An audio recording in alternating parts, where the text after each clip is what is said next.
do Senhor, meu amado, bem-vindo de volta à nossa escola bíblica. Nós estamos estudando a primeira carta aos Coríntios.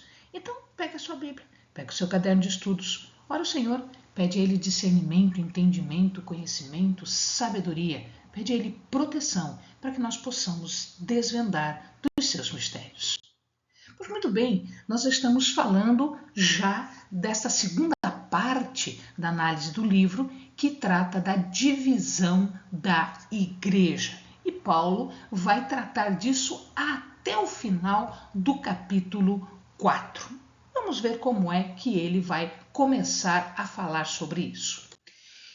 Bom, Paulo aqui no capítulo 2, ele trata agora do evangelho e este evangelho ele vê como uma mensagem revelada por Deus. Por que isso nós vamos ver daqui a pouquinho. Bom, de qualquer forma, Paulo entende que não existem castas religiosas, ou seja, não existe aquele superior, aquele inferior na vida religiosa. O que existe é pessoa amadurecida ou infantil. De tal maneira que Paulo entende que as pessoas devem amadurecer. Portanto, existe aqui, e Paulo confronta, duas sabedorias.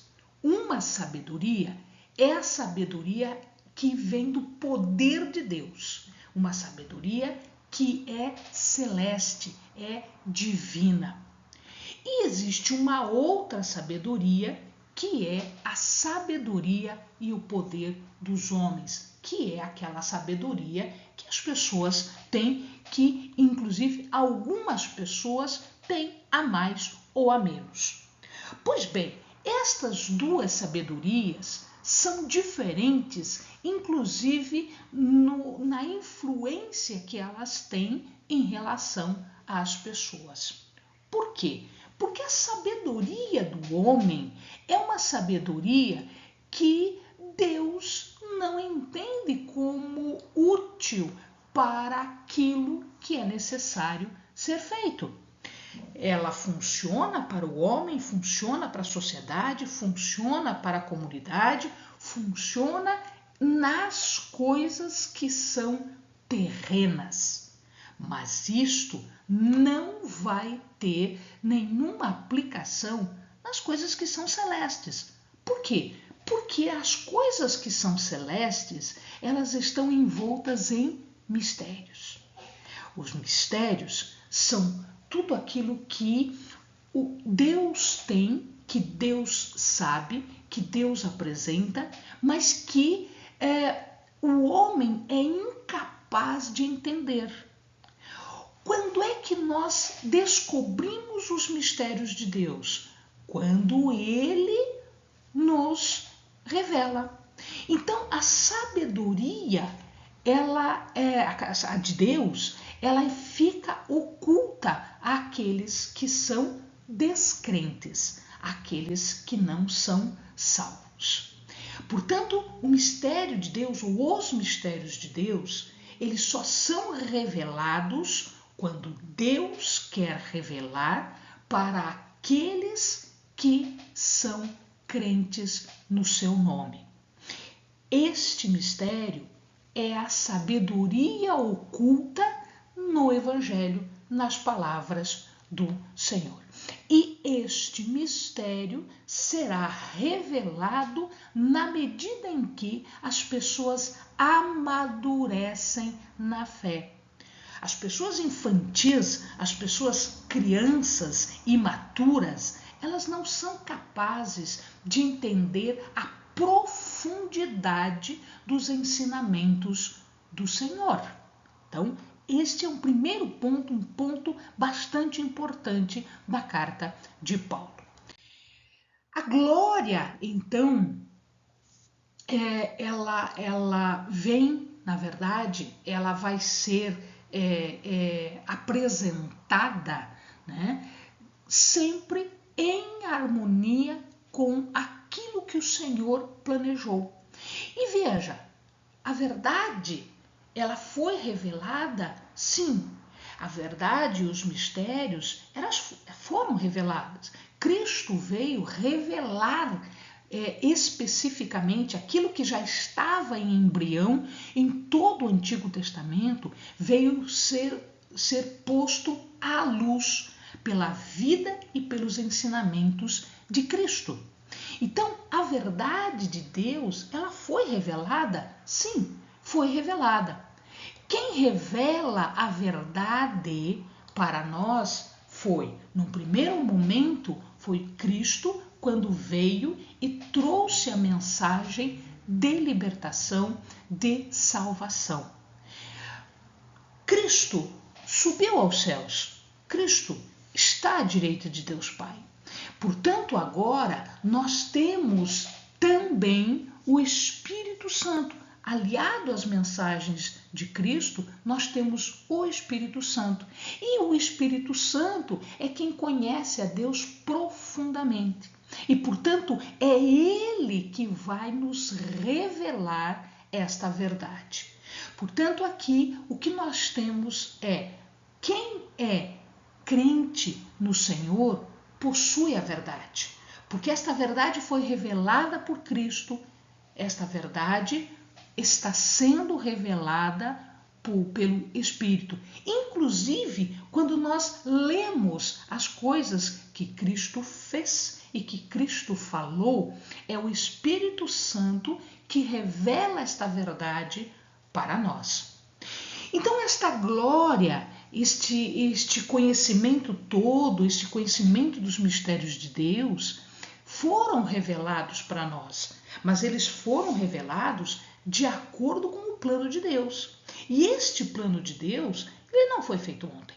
Este plano de Deus, ele foi entregue, ele foi arquitetado há muito tempo, desde os tempos antigos. E como é que nós sabemos disso? Nós sabemos disso a partir de tudo aquilo que os profetas nos deixaram, que os profetas já revelaram, que os escritos já revelaram, que o Antigo Testamento como um todo já revelou à medida em que Deus tratava com os homens. Pois bem, então nós temos aqui duas situações. Nós temos a sabedoria do mundo e a sabedoria de Deus. A sabedoria de Deus, ela é muito mais profunda, ela é insondável. Nós não conseguimos conhecer, descobrir, saber, porque Deus é profundo demais para os nossos conhecimentos. Então não existe o que fazer? Claro que existe. Existe sim, porque Deus, na sua imensa sabedoria, na sua graça, na sua misericórdia, Ele vai possibilitar que nós conheçamos pedaços da verdade. Ora, Paulo, em outros escritos, ele diz que agora nós enxergamos como que tudo nublado. Até no próprio livro de Coríntios ele fala isso. Nós vamos ver isso um pouquinho mais para frente. Mas que num determinado momento, quando chegar o momento, quando nós estivermos face a face com Deus, aí sim nós haveremos de entender e de ver a verdadeira face de Deus e todos os seus mistérios. Nós veremos face a face. Agora a gente vê como que num espelho, meio que nublado, mas nós veremos essa profundidade de Deus, mas isso somente lá na frente. Portanto, quando Jesus revela as coisas no Evangelho, na sua história de vida, naquilo que ele fez, nos seus atos, nas suas palavras, o que ele revela é a verdade de Deus. E nós temos, sim, condições de conhecer isso a partir daquilo que nós amadurecemos, naquilo que nós caminhamos em conhecer através de Cristo e através do Espírito. Portanto, a sabedoria do mundo é uma coisa do mundo. A sabedoria de Deus é a sabedoria celeste. Portanto, sabedoria terrena e sabedoria terrestre são duas coisas diferentes. O conhecimento de verdade, o real conhecimento, é o conhecimento da sabedoria celeste. Portanto, a sabedoria de Deus é a verdade, é o que nós temos de mais real. Esta verdade, portanto, como nós dissemos, não pode ser recebida por todos. Por quê? Porque o homem natural, ele não tem discernimento espiritual para entender, portanto, ele não tem condições de entender. Ele não consegue acolher as coisas do Espírito, ele rejeita, ele recusa. É só o amado olhar para as coisas que estão no mundo, as coisas que estão acontecendo, e nós vamos ver que as pessoas que não têm Deus, que não têm a sabedoria de Deus, que não têm o Espírito Santo, que não são maduras espiritualmente, elas não entendem e elas agem de uma forma agressiva contra as coisas de Deus. O homem natural, aquele que não é crente no Senhor, ele não tem aparelhamento para discernir as atividades de Deus. Por quê? Porque ele não tem o Espírito de Deus. Porque as coisas de Deus se discernem de maneira espiritual. Ora então, o ensino e o aprofundamento, meu amado, ele é ministrado pelo Espírito. Ele não é um conhecimento superficial, um conhecimento geral, um conhecimento terrestre. Ele é profundo, porque o Espírito Santo é o único que conhece as profundezas, as profundidades de Deus, a essência de Deus, aquilo que nós conceituamos aqui, né, chamamos aqui da verdade de Deus. Então, quem não conhece o Espírito de Deus, não conhece as coisas espirituais. Aquele que não tem capacidade para avaliar as coisas espirituais, não é espiritual, ele é natural, ele é carnal, ele é terrestre. Bom, isto confronta então as duas sabedorias, a sabedoria de Deus e a sabedoria dos homens. E lembremos, os coríntios, eles eram muito ligados à sabedoria terrestre. Eles valorizavam um monte a sabedoria terrestre. O homem espiritual, portanto, ele não pode ser julgado pelo homem natural. Então, você está vendo aqui que Paulo começa a construir uma chamada de atenção para os coríntios. Os coríntios não só não se preocupavam, mesmo aqueles que já eram salvos, não se preocupavam em cultivar a sabedoria de Deus com o Espírito Santo, recebendo de Deus a verdadeira mensagem, como eles também colocavam os seus irmãos, né, chamavam em tribunais humanos. Paulo disse: isso não pode acontecer. Como é que um homem espiritual vai ser julgado pelo homem natural, se ele não tem no seu interior o Espírito Santo para lhes guiar? O natural não tem. O homem natural não pode saber as coisas espirituais, porque ele não tem discernimento para isso. Portanto, ele não pode julgar uma pessoa espiritual.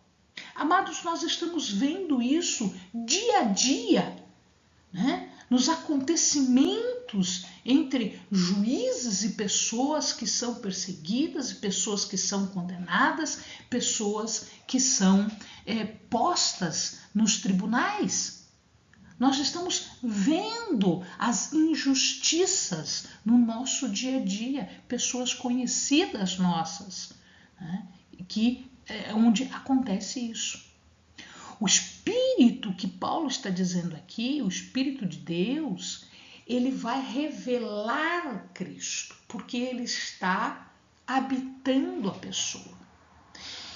E, portanto, o Espírito é o essencial, é o aparelhamento que o cristão deve ter. Ora, por que as pessoas que são espirituais, elas não podem conduzir as suas coisas de forma espiritual? Se você tem um problema com um irmão, resolva isso da maneira espiritual, não de uma maneira humana, terrestre, né? Impondo aí um julgamento que vai contar contra as questões espirituais. O homem espiritual não vê as coisas como o homem do mundo vê. O homem espiritual vê as coisas na perspectiva de Cristo, pelo olhar de Cristo, porque ele tem aqui o Espírito Santo que lhe revela as coisas mais profundas. Os recém-convertidos, amados, eles são crianças. Sim, eles são. Lembre-se quando você se converteu. Você era imaturo, era infantil, era uma criança. Não tinha condições de receber um estudo aprofundado, lições aprofundadas, carne, né? Não. Quando você era criança, você ainda tinha alguma coisa carnal. E, portanto, o recém-convertido, ele tem que ser alimentado com leitinho, como uma criança mesmo. A alimentação, a instrução, ela vai modificando à medida em que você vai amadurecendo espiritualmente.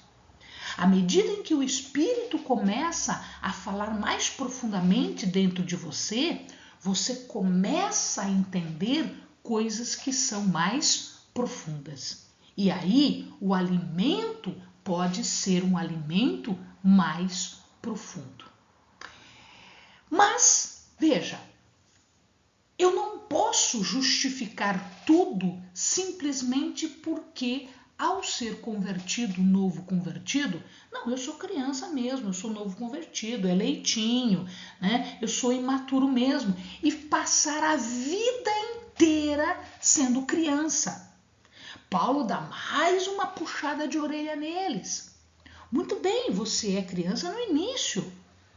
Mas uma criança, amados, ele não permanece neném o tempo todo. Ele precisa crescer, começa a andar, começa a balbuciar palavras, começa a comer coisas mais sólidas. É isso que acontece com uma criança, é isso que acontece com um novo convertido. Num determinado momento, vai ter que amadurecer, vai ter que crescer. Ora, ciúme, contenda, rivalidade, brigas, tudo isso é sinal de carnalidade, é sinal de imaturidade, é sinal de infantilidade. Eles continuavam crianças. Nós precisamos crescer, nós precisamos amadurecer. Para crescer, como é que a gente faz? Nós temos que usar a sabedoria de Deus e não a sabedoria do mundo. Onde é que eu vou buscar sabedoria? Eu vou buscar sabedoria onde ela é de verdade. Ela é uma sabedoria real, uma sabedoria profunda, uma sabedoria de verdade.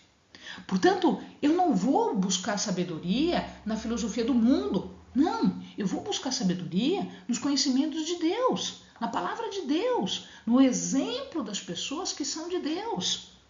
E aqui ele chama atenção para essa divisão que eles tinham. Paulo, Apolo, Cefas, que era Pedro, né? Todas essas pessoas eram ministros de Deus. Paulo usa uma expressão aqui que é diakoi, e daí vem diácono, né? O que faz um diácono? O que faz um ministro? Ele presta serviço. Presta serviço a quem? Presta serviço a Deus. Portanto, tanto Paulo quanto Apolo faziam o que eles tinham sido chamados para fazer. Um rega, um planta, outro rega, mas quem que faz crescer? Deus é que faz crescer.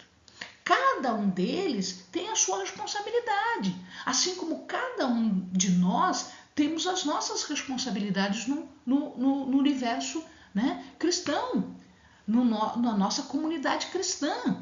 Então, cada um de nós vai fazer aquilo que é necessário ser feito. E para isso nós vamos receber o nosso galardão. Mas de quem é o mérito, meu amado? O mérito é de Deus. Por que o mérito é de Deus? Porque nós somos instrumentos nas mãos de Deus. Nós somos diaconoi, nós somos ministros. E, portanto, o nosso trabalho não tem importância. Vai ter importância para Deus, para o nosso galardão. Mas para o mundo, tudo é de Deus. E, portanto, é a Ele que nós devemos dar toda a honra, toda a glória, hoje e para sempre. Amém, amados. Bons estudos.